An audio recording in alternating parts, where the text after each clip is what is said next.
बच्चों आज की वीडियो में हम डिस्कस करेंगे लीनियर प्रोग्रामिंग प्रॉब्लम पर। लीनियर प्रोग्रामिंग प्रॉब्लम में बिल्कुल बेसिक से आपको सिखाएंगे कि क्या क्या चीज़ें होती हैं, कैसे इसको सॉल्व करते हैं, कैसे सॉल्यूशन फाइंड करते हैं, एवरीथिंग। तो कॉपी पेन ले लीजिए और हमारे साथ वीडियो के लास्ट तक बने रहिए ताकि आपको सारी चीज़ें A to Z जो भी चीज़ें इसमें हैं वो सब कुछ बहुत ईजिली और बहुत अच्छे से समझ में आ जाए। अब यहाँ पे क्या है कि लीनियर प्रोग्रामिंग प्रॉब्लम में जैसे आप एनसीईआरटी देखेंगे तो एक्सरसाइज जो 12.1 है वहाँ पर आपको फंक्शंस गिवन रहते हैं और आपको दिया रहता है कि इनका सॉल्यूशन फाइंड करिए। और दूसरा जो एक्सरसाइज है उसमें आपको वर्ड प्रॉब्लम दिए रहते हैं, वहाँ पर लिखा रहता है कि मैथमेटिकली फॉर्मुलेट करिए लीनियर प्रोग्रामिंग प्रॉब्लम में एंड देन आपको क्या करना होगा, ऑप्टिमाइज करना होगा जो भी आपका ऑब्जेक्टिव होगा, ऑब्जेक्टिव फंक्शन होगा। तो यहाँ पर कुछ चीज़ें आई जैसे objective function, subject to constraint, feasible region, bounded unbounded, वो सारी चीज़ें हम आपको एक्सप्लेन करेंगे। तो सबसे पहले हम क्या करते हैं कि एक यहाँ पर एक क्वेश्चन हमने लिख रखा है, इस क्वेश्चन को देखेंगे और फॉर्मुलेट करना सीखेंगे और फिर जब फॉर्मुलेट कर लेंगे तब उसका आंसर भी फाइंड करना सीखेंगे हम लोग।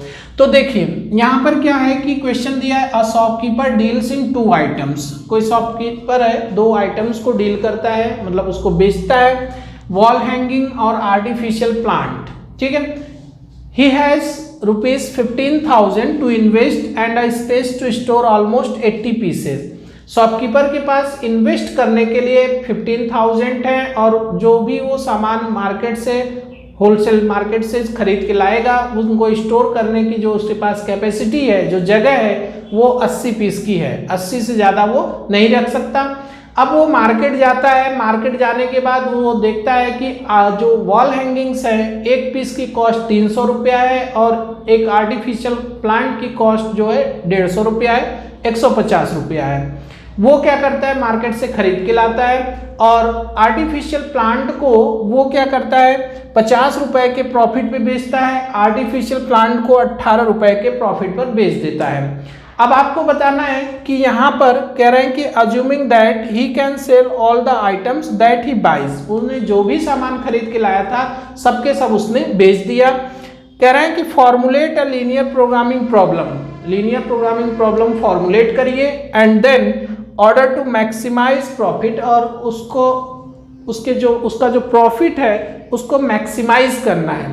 मैक्सिमाइज करना है तो मैक्सिमाइज करने के लिए हमें ऑब्जेक्टिव फंक्शन बनाना है, मतलब कि आपको ये बताना है कि वो वॉल हैंगिंग्स कितना बेचेगा और आर्टिफिशियल प्लांट को कितना बेचे कि उसको जो प्रॉफिट हो वो मैक्सिमम हो। तो ध्यान दीजिए, सबसे पहले क्या करेंगे, let x be wall hangings, x उसने क्या किया, वॉल हैंगिंग्स को लिया और y be artificial plant, artificial plant, ठीक है, ये उसने बेच दिया। अब क्या है कि हमें फंक्शन बनाना है, तो ऑब्जेक्टिव फंक्शन बनाना है। तो ऑब्जेक्टिव फंक्शन को हम किससे डिनोट करते हैं, जेड से।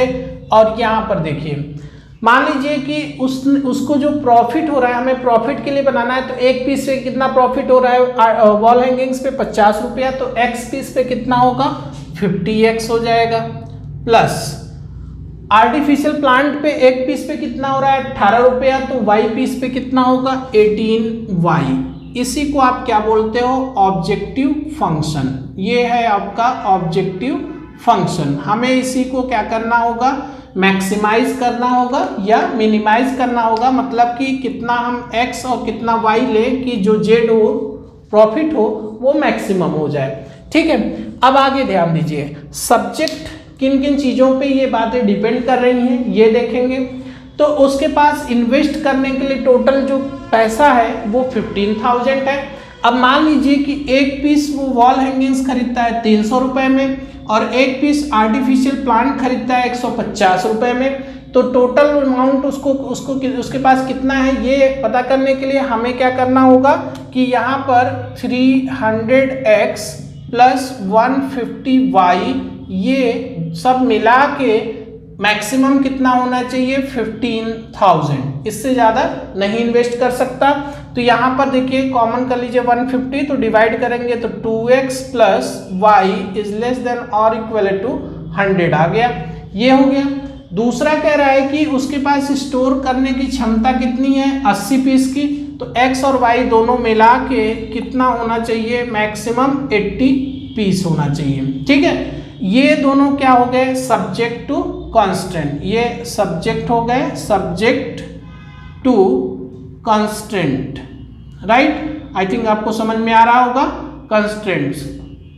अब आगे क्या लिखते हैं, x इज ग्रेटर देन और equal to 0, y is greater than और इक्वल टू 0। इनको क्या बोलते हैं, non negative restrictions, non negative restrictions. ये आपको सभी क्वेश्चंस में लिखा मिलेगा या फिर जब आप फॉर्मुलेट करेंगे तो वहां पे लिखना होगा।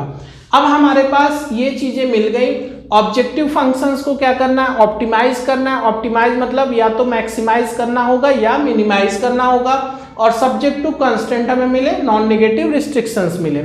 इनकी हेल्प से हमें क्या करना है कि क्वेश्चंस फाइंड, मतलब इसका सॉल्यूशन फाइंड करना है कि शॉपकीपर जो है वो x मतलब वॉल हैंगिंग्स कितना बेचे और आर्टिफिशियल प्लांट कितना बेचे कि जो प्रॉफिट हो वो मैक्सिमम हो। ये पता लगाने के लिए हम आगे बढ़ेंगे कॉर्नर पॉइंट टेस्ट करने के लिए।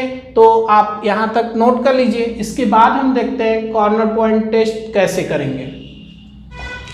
ध्यान दीजिए, यहां पर z दिया हुआ है और सब्जेक्ट टू कांस्टेंट को हम क्या करते हैं, इस इक्वेशन को इक्वेशन के फॉर्म में मान लेंगे। तो पहले क्या करेंगे, स्टेप नंबर 1, जैसे यहाँ पे लिखा है 2x plus y is equal to 100 ले लीजिए। अब यहाँ पे क्या करना है कि आपको एक बार पुट करना है x इज इक्वल टू 0 और y की वैल्यू कितनी हो जाएगी, तो जब x 0 रखेंगे तो y की वैल्यू आ जाएगी 100 और y इज इक्वल टू 0 जब रखेंगे तो x की वैल्यू कितनी आ जाएगी, 50 आ जाएगी। ठीक है, ये पहला हो गया। दूसरा है x plus y is equal to 80 ले लीजिए। अगर यहाँ पर हम पुट कर दें x इज इक्वल टू 0 तो y की वैल्यू कितनी होगी, 80 और y इज इक्वल टू 0 रखेंगे तो x की वैल्यू भी कितनी आ जाएगी, 80 आ जाएगी। अब इसके बाद हमें अगले स्टेप में क्या करना होगा, ग्राफ प्लॉट करना होगा। तो ग्राफ प्लॉट करने के लिए यहाँ पर देखिए हम ले लेते हैं, यहाँ पर ग्राफ प्लॉट करते हैं। ठीक है, ये आपका x एक्सिस और y एक्सिस, 1 2 3 4 5 6 7 8 ये हो गया। 1 2 3 4 5 6 और आगे बढ़ा देते हैं 7। ठीक है, एक और आगे जाएगा तो इसको यहाँ से हटा के हम कर देते हैं y इज इक्वल टू 0 पर x की वैल्यू कितनी है, 80 है।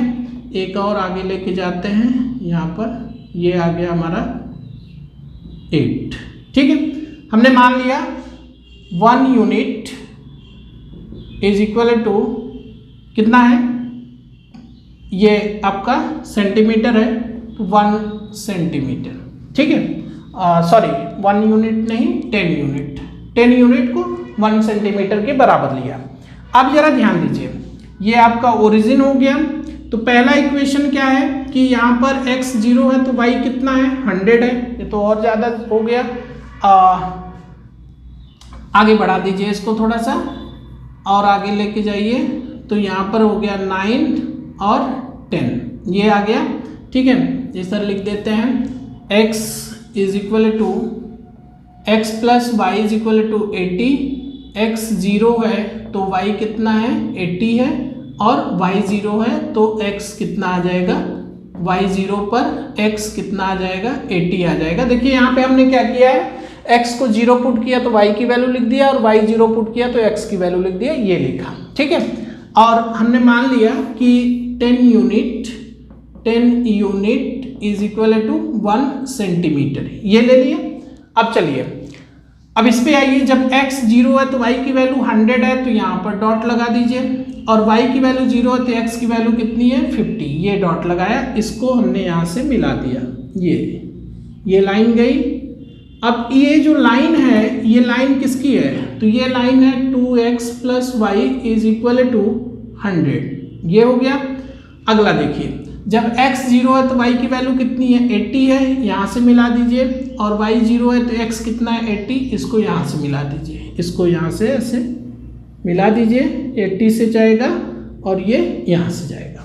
ठीक है, अब क्या करेंगे कि ये देखिए एक ये पॉइंट मिला है, एक यहाँ पर पॉइंट मिल रहा है और एक यहाँ पर पॉइंट मिल रहा है। ठीक है, ये जो लाइन है ये लाइन कौन सी है, x plus y is equal to 80 है। ठीक है, अब आगे देखिए, यहाँ पर सब्जेक्ट टू कंस्टेंट में चलेंगे और क्या देखेंगे कि यहाँ पर लेस देन दिया है या ग्रेटर देन दिया है। ध्यान रखिएगा, जब लेस देन दिया रहेगा तो जिस इन इक्वेशन में लेस देन है वहां पर क्या करेंगे कि लाइन के, ये जो लाइन हमने ड्रॉ करी है, इस लाइन के लेफ्ट साइड पर के रीजन को हम क्या करेंगे, डार्क करेंगे, और अगर ग्रेटर देन दिया रहेगा तो लाइन के राइट साइड के रीजन को डार्क करेंगे। ठीक है, तो पहला यहाँ पर ये दिया हुआ है, लेस देन दिया हुआ है, तो इसमें क्या करना है कि इसके लेफ्ट साइड में हम इसको डार्क कर देते हैं।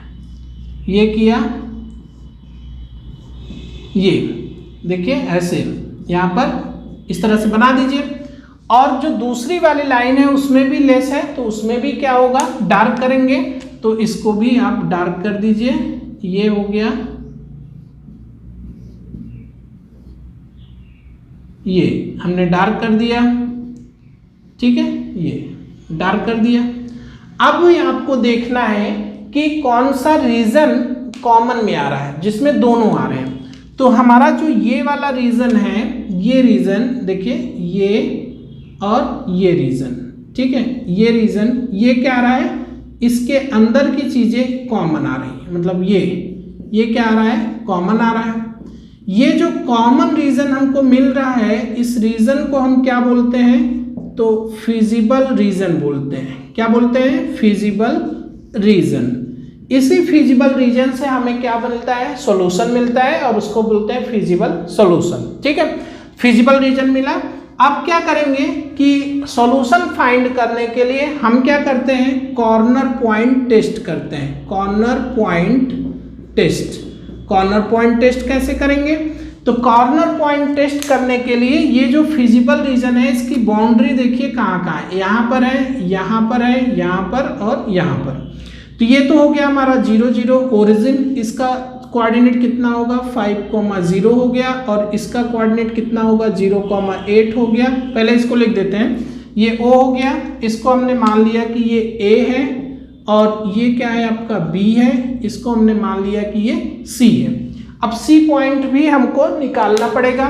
C पॉइंट निकालने के लिए, क्योंकि ये भी क्या है, कॉर्नर है, तो C पॉइंट निकालने के लिए इस इक्वेशन और इस इक्वेशन को सॉल्व कर दीजिए। दोनों इक्वेशन को जब हम सॉल्व करेंगे तो क्या आएगा, जरा ध्यान दीजिए। 2x plus y is equal to 100, x plus y is equal to 80। First में से सेकंड को माइनस कर दीजिए तो ये cancel, x is equal to कितना हो गया 20, और जब x 20 हो गया तो सेकंड इक्वेशन पुट करेंगे तो y की वैल्यू कितनी आ जाएगी 60। मतलब यहाँ पर जो पॉइंट आएगा वो कितना आएगा 2,6 आ जाएगा। ठीक है, 2,6। वैसे भी आप देख रहे हैं कि यहाँ पे अगर आप नीचे ऐसे लाइन ड्रॉ करें तो ये 2 पे आ रहा है और ये कहाँ पे आ रहा है 6 पे आ रहा है। ठीक है, तो 2,6 आ गया। अब हमने क्या किया कि फिजिबल रीजन पर जितने भी कॉर्नर पॉइंट थे उनको हमने मेंशन कर दिया। मेंशन करने के बाद फिर क्या करेंगे, एक टेबल बनाएंगे। टेबल बनाएंगे और उससे हम क्या करेंगे, वैल्यू फाइंड करेंगे। तो ध्यान दीजिए, टेबल फॉर्म कैसे करना है, तो ये चीज़ यहाँ पर हम बनाने चल रहे हैं। देखिए, सबसे पहले यहाँ पर लिखिए आप पॉइंट्स। ठीक है, ये पॉइंट्स हो गया, और इधर आपका z आ जाएगा। तो z हमने क्या लिखा था, z को लिखा था 50x plus 18y, 50x plus 18y, ये z था हमारा। अब हम यहाँ पे o लिख दीजिए, o कितना है 0,0, तो यहाँ पे रखेंगे तो वैल्यू z की वैल्यू कितनी आएगी 0, और a क्या है हमारा, a पॉइंट है 5,0, यहाँ पे रखिए 5, ये 0 हो जाएगा, 5 5 जा 25, 250 आ गया। b पॉइंट कितना है 0,8 है, तो 0,8 ये 0 हो गया और यहाँ पे 8, 18 में 8 से मल्टीप्लाई करिए तो कितना हो जाएगा 144, ये आ गया हमारा 144।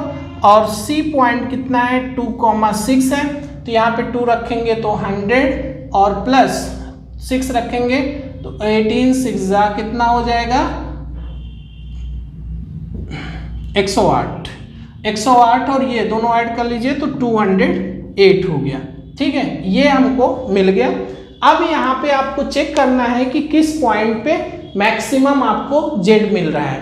तो कौन से पॉइंट पे मिल रहा है, यहाँ पर पॉइंट है हमारा ये 208 पर। 208 क्या है, मैक्सिमम है, क्योंकि हमें क्या करना होगा, ध्यान दीजिए, ऑब्जेक्टिव फंक्शन को अगर मिनिमाइज करना होता तो सबसे कम वाली वैल्यू देखते हैं और अगर मैक्सिमाइज करना है तो सबसे ज़्यादा वैल्यू। तो ये क्या है 208 जो है ये मैक्सिमम है, ये क्या है मैक्सिमम है। ठीक है, मैक्सिमम, तो मैक्सिमम है तो हमारा जो प्रॉफिट होगा वो कितना होगा, प्रॉफिट इज मैक्सिमम या मैक्सिमम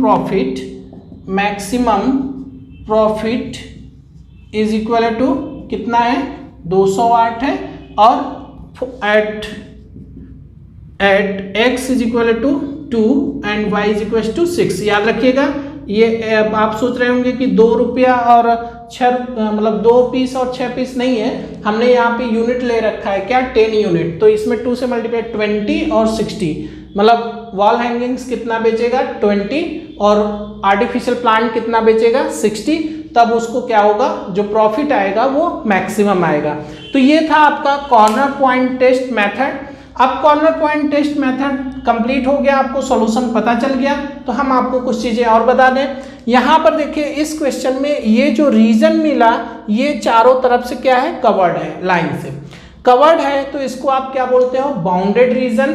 और अगर मान लीजिए कि यह इधर कॉमन रीजन ना मिलता, इधर साइड में मिलता, यहाँ से ऐसे मिल जाता, इस साइड में मिलता, ठीक है, अगर इस साइड में मिलता तो इसको हम क्या बोलते हैं, अनबाउंडेड रीजन। तो अनबाउंडेड रीजन सॉल्व करने का तरीका अलग है, उसको हम आपको नेक्स्ट वीडियो में बताएंगे। आपको बता दें कि जो आपको वर्ड प्रॉब्लम गिवन होंगे, जो वो आपके सिलेबस में है, उसमें कौन कौन से प्रॉब्लम है, तो उसमें है आपका कि एक है आपका डाइट प्रॉब्लम, फर्स्ट आपका डाइट प्रॉब्लम है, और सेकंड है आपका मैन्युफैक्चरिंग प्रॉब्लम है, और थर्ड है ट्रांसपोर्टेशन। ये सभी पर हम अलग से एक एक वीडियो बनाएंगे। ट्रांसपोर्टेशन ये हो गया, तो डाइट प्रॉब्लम पर एक वीडियो, मैन्युफैक्चरिंग पर एक वीडियो और ट्रांसपोर्टेशन पर एक वीडियो, और उसमें अनबाउंडेड का भी हम वो लेंगे, अनबाउंडेड के लिए भी अलग से करेंगे। तो आई होप कि आपको कॉन्सेप्ट समझ में आया होगा, वीडियो समझ में आया होगा। अगर आपको वीडियो समझ में आया है, कॉन्सेप्ट समझ में आया, तो आप वीडियो को लाइक जरूर करिएगा, कमेंट भी करिए। तो आज के वीडियो में बस यहीं तक, मिलेंगे नेक्स्ट वीडियो के साथ। तब तक आप अपना ख्याल रखिए, मन लगा के पढ़ाई करिए। Thank you.